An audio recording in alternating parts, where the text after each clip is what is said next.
Oi, tudo bem? Oi, João. Oi, Kenny. E aí, Johnny? Tudo jóia? Tudo bem, e você? Maravilhindo. Vamos lá? Vamos. Pode mandar.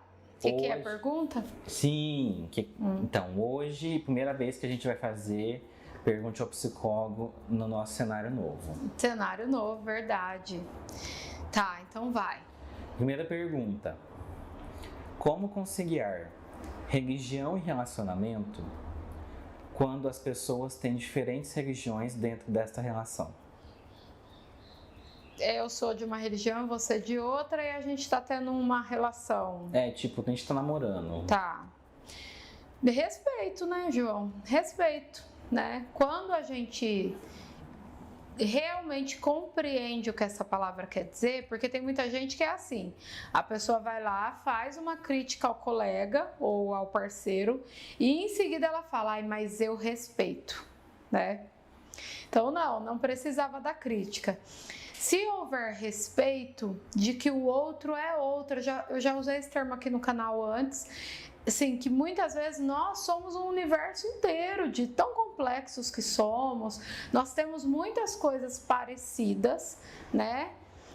Normalmente se você namora alguém, às vezes você tem muita sintonia com aquela pessoa também, tem coisas semelhantes, mas tem muita coisa em nós que é muito único, porque envolve o ambiente em que a gente cresceu, aí o outro cresceu em outro ambiente, a educação que a gente recebeu, aí o outro recebeu outra educação, as crenças que a gente tem por conta desse lugar que foi nos constituindo como humanos e o outro passou por outro lugar. Então, assim, se eu compreender isso de modo respeitoso, não tem conflito, né? É claro que é mais fácil, né? Eu já ouvi, João, pessoas dizerem, não, mas foi muito... Um acabou indo para a religião do outro, porque é o melhor a se fazer. Não é o melhor, é o mais fácil, né? É mais fácil quando, sei lá, os domingos, os dois vão para o mesmo lugar, né? É mais cômodo quando eu não tenho que divergir ideias com esse outro. Então é mais fácil. E como nós somos pessoas que, no geral, é uma outra coisa que eu já falei aqui, começa a relação falando, ai, Kelly, eu amo, eu tô apaixonado, o olho brilhando, não sei o quê, passa um pouco, eu amo fulano, mas ele devia mudar tal coisa. E essa mudança, no geral, é para algo do jeito que a pessoa faria, né? Então, e isso não é respeitar e nem amar. Então, super dá, João. Quando há respeito, dá certo, mas respeito de verdade. E não o que a gente chama de respeito. Então, dá pra fazer. Você acha que não dá? Eu acho que dá. Eu acho tão legal quando é diferente, porque a conversa é legal, né? Olha, na minha é assim, assim, assim. Ai, na minha é assim. Mas não, a gente fica, não, isso aí você vai pro inferno. Não é preocupado em julgar, né? Entendeu? Então, na minha família tem um caso Tá. de uma tia que era católica e casou com um homem evangélico. Tá. Na verdade, ele é meu tio e ela virou tia porque casou com ele. É o contrário. E assim, depois de um determinado tempo, ela acabou indo para a igreja evangélica. E a minha Você acha que rolou uma pressão? Então, rolou. Ela falou que rolou. Tá. A minha mãe perguntou para ela, minha mãe me perguntou por que você mudou, né, e tal. E ela falou assim, ou eu mudava de religião, ou meu casamento ia acabar. Ela só falou isso. E aí eu já entendi, Tô bufando aqui já, né? Eu já entendi que, obviamente, o homem não ia mudar de religião, Sim. né? Então, assim, cara, aí coube a mulher da relação ser flexível, porque ele não pode, né? Mas eu já vi acontecer o contrário também, né? Uma amiga minha de infância, a Paula, um beijo, Paula. Adolescência, ali, uma amiga da adolescência pra cá, a gente é amiga até hoje, mas hoje com distância, né? Por causa da vida, que foi cada um pra um lado. O tio dela era católico e a esposa dele evangélica. E o tio dela foi para a igreja evangélica, né? Porque só que eu faz muito tempo isso, eu não lembro se houve conflito. A minha sensação é que realmente pareceu que era mais fácil. Porque veja, ó, vamos pegar esse seu exemplo, João. O evangélico não gosta, por exemplo, de altar, né? Santo, católico sim. Aí a gente vai conviver na mesma casa. E aí eu tenho que aturar os santos lá do católico, sendo que eu sou evangélica, eu acho que o santo não faz sentido. Então veja como precisa do respeito, né? Porque acredito de verdade que dá para fazer. O nosso problema é de aceitação, porque a gente quer normatizar o outro a partir do nosso olhar, das nossas regras, né? Tem um filme no Amazon Prime, que eu assisti no Amazon Prime, né? Mas não sei se está lá ainda. Mas é um filme brasileiro, chama Amarração do Amor. Ah, você já me indicou, mas não consegui ver ainda. Sim, é uma comédia romântica, mas assim, fala do tema, porque é um rapaz da Umbanda e uma menina judia. E eles começam a namorar, se relacionar, até que vai desembocar num casamento, né? Tá. E aí são duas culturas muito diferentes, Sim. dois casamentos que acontecem de formas diferentes. Como é que a gente vai fazer para juntar isso tudo? Acho muito interessante. E dá certo lá no filme? Spoiler. Dá. No final acaba bem, porque é comédia romântica, né? É verdade. Então, assim, eu acho que seria mais interessante e mais...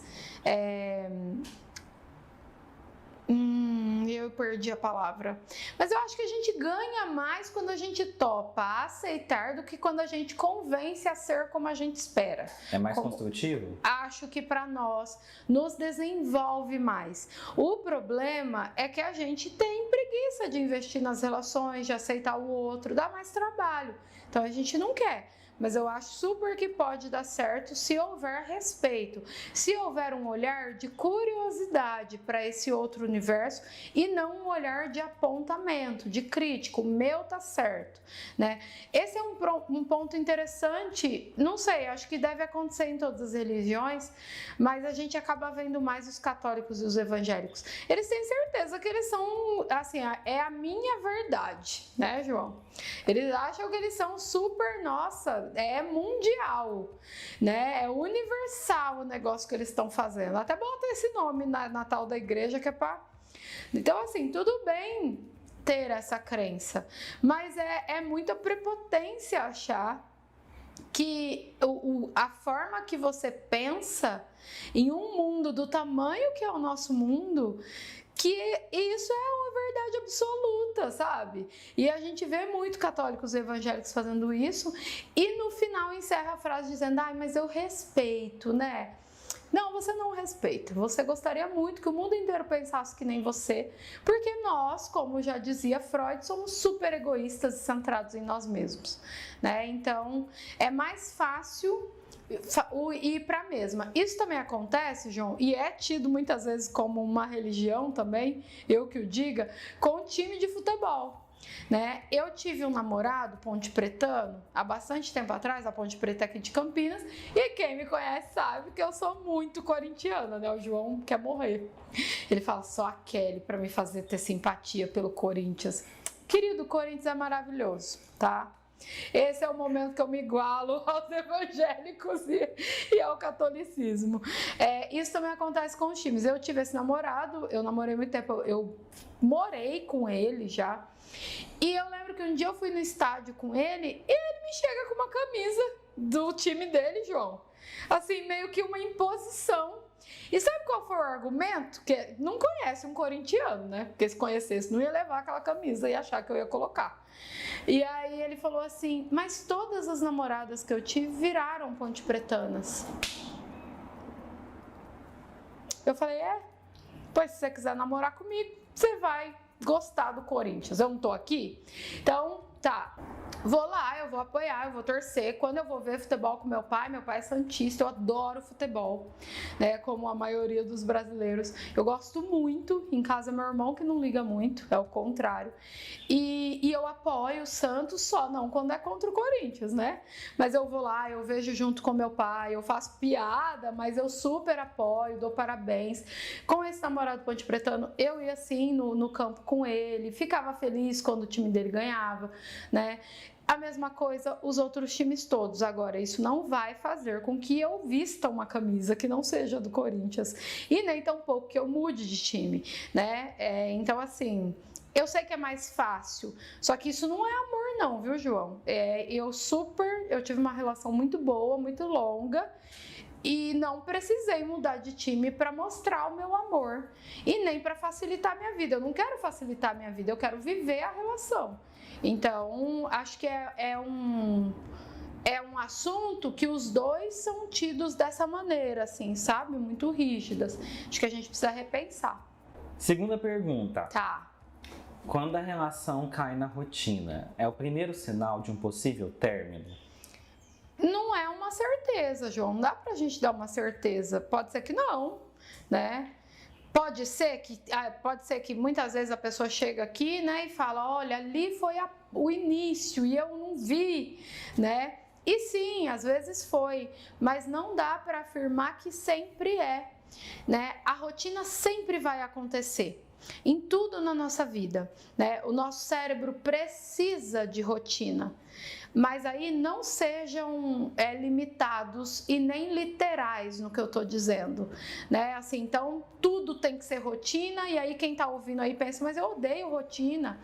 Você pode odiar rotina, mas o seu cérebro também precisa de rotina, e ele depende disso para ele acreditar que você tá em segurança, né? Por uma questão histórica nossa, de como a gente chegou até aqui. E até para ele enjoar e querer fazer uma coisa nova, ele precisa da rotina. E tudo vai cair numa rotina. A primeira vez que a gente fez o canal, né, João? A gente fala muito de quanto o canal mudou, hoje a gente falou do cenário e tal. Não, aquilo não era uma rotina para nós. Então a gente tem uma tendência a ficar mais inseguro, a ficar mais ligado em tudo, né? Porque não quer errar, né? Não tá muito à vontade e tal. Hoje o canal é uma rotina. Né, Jô? Você senta aí atrás, eu sento aqui, o negócio acontece. Quando veio a pandemia, a ideia do canal era ter um convidado. A pandemia fez com que a gente tivesse que fazer de uma maneira diferente. A gente não estava sem a rotina da gravação, mas a gente estava sem a rotina do convidado. E aí a gente tem que aprender de novo. Você começa numa empresa nova, você vai ter que, por mais que você tenha experiência naquele assunto, você vai precisar cair na rotina da empresa. E toda vez a gente vai caminhando sempre para essa rotina. É natural, a gente caminha para a zona de conforto, né? E aí quando acontece alguma coisa, a gente se incomoda e aí de novo, até se adaptar, e quando se adapta, caminha para uma rotina. A relação é a mesma coisa, né? Sim, a rotina na relação, ela tem uma tendência sei lá, vai perdendo a graça, né? Mas não precisa ser o início do fim. Percebeu que está rolando uma rotina na relação e você quer essa relação? É mais ou menos como no primeiro caso, João. E a gente já falou aqui sobre ter disposição, sobre estar disponível para o que a gente está fazendo. Relação, gente, só é esse amor midiático que a gente acredita e que a nossa cultura nos ensinou e alimenta, né? Essas relações romantizadas, elas só existem na teoria. Na prática, a relação só é assim no tempo da paixão. E a paixão tem tempo para acabar, tá? A paixão tem tempo, durabilidade, ela não dura para sempre. Depois disso, a relação é trabalho. Você tem que se empenhar para aquilo ali ser bom, para dar certo. Você não pode cansar. Né? Vez ou outra você tem que cair na rotina, você não tá gostando, você não quer perder, você não quer a relação? Quero. Só que você quer a relação, mas você não quer fazer nada. Você quer a relação, mas você acha que só depende do outro. Você quer a relação, mas você acha que as coisas ao redor é que estão... Então não é assim. Seja uma relação romântica, ou seja uma relação de amizade, ou seja a sua relação com a sua profissão, com o seu corpo, com a sua família, com os seus filhos, com você mesmo, tem que ter investimento. Né? Então, assim, se a pessoa tá afim de investir na relação, porque a relação depois que passa a paixão, é trampo, é você trabalhar para aquilo ali ficar em pé. O amor é isso, prova de amor é você ficar ali trabalhando para aquilo não morrer, né? Você entender que não é só você entender que tem hora que você tem que abrir mão de você pelo outro e vice-versa, né? Os dois precisam estar disponíveis, porque um só vai cansar e aí vai acabar. Então, assim, é para tudo. Então, não é uma certeza de que é o início, mas pode ser, se você não tiver a fim de investir energia nisso, pode ser sim. Quer dizer alguma coisa, João? Eu acho que é relativo, né? Tem alguns casais que gostam de rotina também. Então, o pessoal que gosta de toda sexta, sai, vai no mesmo lugar, né? Faz as mesmas coisas, sim, volta pra casa. 20 anos, né? E aí... 20 anos trabalhando na mesma empresa, fazendo a mesma coisa. Né? Tem gente que gosta e tá tudo bem, se der certo, deu. Nesse caso, a rotina não é ruim. Né? Tem a ver com isso também, tá? O João tocou num ponto interessante de falar. Gostar de uma coisa mais pacata, mais igual todos os dias, né? Com muitas aspas, também tem a ver com o jeito de ser do sujeito, né? Tem gente que, a gente já falou aqui um pouco das personalidades, acho que a gente falou do introvertido. O introvertido tem uma grande tendência a gostar de rotina, muito mais do que o extrovertido que tem que ficar buscando coisas para se recarregar. Então isso também vai alterar, né? E aí, partindo dessa colocação do João, não é verdade que é o início do fim, né? Mas tem várias formas de ver isso. Muito bem, João Pedro. Tem mais? Tem uma última pergunta. A última pergunta agora. Polêmica. O João, ele apaga fogo com gasolina, gente, aqui. É verdade a fala de que o amor da mãe é maior que o amor do pai por ser um amor incondicional? Primeiro, quem diz que é incondicional, João? Então, eu ouvi isso dentro de casa. Uma fala tipo assim, tudo bem que está atrelado à religião, né? Mas vamos lá. As mães, Deus entregou para as mães o mesmo amor que ele tem para os filhos, porque é um amor incondicional. Mas Deus é pai, né? Então, e aí se eu quiser olhar por esse caminho, a sua pergunta já não... Você falou mais que o pai que a mãe. Então, eu nunca entendi direito, porque assim, a minha mãe sempre colocava, porque amor de mãe é amor de mãe. E eu ficava tipo assim, mas se foi Deus que deu, mas Deus não é pai. E eu nunca pude comparar, porque meu pai faleceu cedo, né? Sim. E então tem sempre essa... Mas eu já ouvi isso daí, e não foi só da minha mãe, já foi de outras pessoas. Olha, eu vou dizer pra você, daria um vídeo sozinho para essa resposta. Para nós, psicólogos, eu acredito que principalmente os clínicos e os pesquisadores, né? Os que estão em outras áreas da psicologia talvez não tenham tanto isso próximo. É muito triste Dia das Mães, por exemplo, às vezes, quando você tem pacientes que acreditam de tantas pessoas dizerem essa história aí desse amor incondicional e aí eles não têm, eles não receberam. E eles não receberam e a mãe existe, né?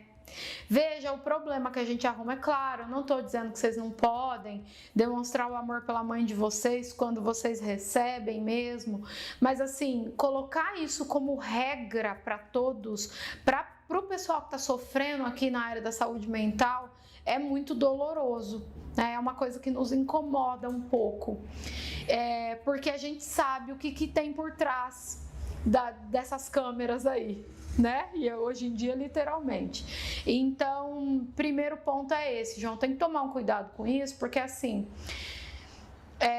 não é todo mundo que tem uma mãe que tem esse amor. A gente pode ir para um lugar mais extremo. Tem mãe que mata o filho. Cadê o amor universal? Né? E aí as pessoas, mas aí nada, vocês não estão falando que é universal? Então a gente espera que seja universal. Então veja, não é bem assim. Sobre isso é um ponto. Sobre o amor da mãe e do pai, é claro que pela situação que a coisa acontece, né, é gerado na barriga da mãe, a mãe amamenta, a mãe protege para poder sobreviver, né, a mãe fica muito mais tempo nessa relação olho no olho. Então, o vínculo, ele acaba sendo muito maior por conta dessa maneira que a coisa acontece. Mas tem crianças que são criadas pelo pai, né? Bebês que são criados pelo pai. A mãe até tá por ali, mas tem um vínculo maior com o pai, né? Não, mas amor de mãe é incondicional. Gente, não é bem assim. Se a gente for falar de questões...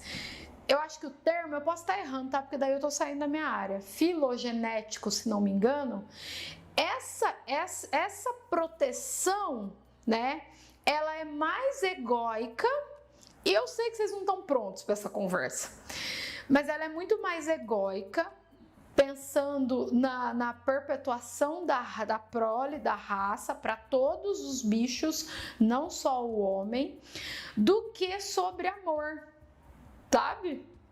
E aí, se a gente caminhar um pouquinho e vir para a filosofia e citar o Nietzsche, ele faz severas críticas. Ele diz: a mãe não é esse amor todo com os filhos, as que são, né? Porque ela está muito preocupada com ele. Ela está mais preocupada com ela, né? E são coisas complexas para a gente discutir aqui, João, porque eu não posso sentar aqui. Eu não faria isso, essa não sou eu, né? Em nome da minha profissão e falar assim, o amor é incondicional, porque as pessoas querem ouvir isso, né? Eu não posso sentar aqui e colocar o confortável para vocês. Então, infelizmente, aqui eu preciso falar do que a gente tem e a gente pode provar. Essa questão filogenética, se a palavra for essa, é comprovada cientificamente, né? Então acaba que o vínculo e essa coisa do amor acaba nascendo porque você tá ali na relação, ficando muito, mas também acontece ao contrário. Tem muitas mães que têm uma relação mais íntima com o filho, mas não tem com o outro, sabe? E aí tá, por que é incondicional para um e não é para o outro? Mas elas vão negar, elas não vão assumir. A sociedade também não tá muito pronta para que elas assumam. Veja, é bem complexo, mas assim, João, falando cientificamente, não é bem por aí, não. Nem para uma resposta, o amor incondicional da mãe, e nem ser menor ou maior que o do pai. Que o pai, na nossa forma de se relacionar e que a nossa sociedade se organiza, ele é mais ausente, né? E nem sempre porque ele quer, pela forma que as coisas acontecem. E aí acaba que o vínculo é maior com quem tá ali todo o tempo. Mas não dá para afirmar que isso aí é verdade, João. Então, eu acho que é uma coisa cultural, né? Então a gente constrói muito essa ideia do amor condicional e a gente coloca, que a gente já falou aqui no canal sobre isso, né? A gente coloca o pai e a mãe num pedestal. Sim. E aí a gente quer endeusar a mãe e o pai.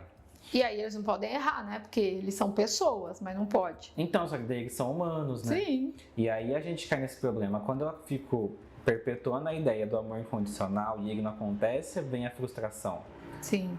Né? Então, e o adoecimento, João, sim, muitas vezes. Então, eu acho que esse é um problema, a gente parar de tentar perpetuar uma ideia que não acontece, né? Acaba que estudar o comportamento humano e ter a compreensão de tudo que envolve o comportamento humano, considerando cultura, considerando biologia, biogenética, né, considerando tudo que permeia, a romantização, ela meio que tem sempre uma tendência a cair por terra.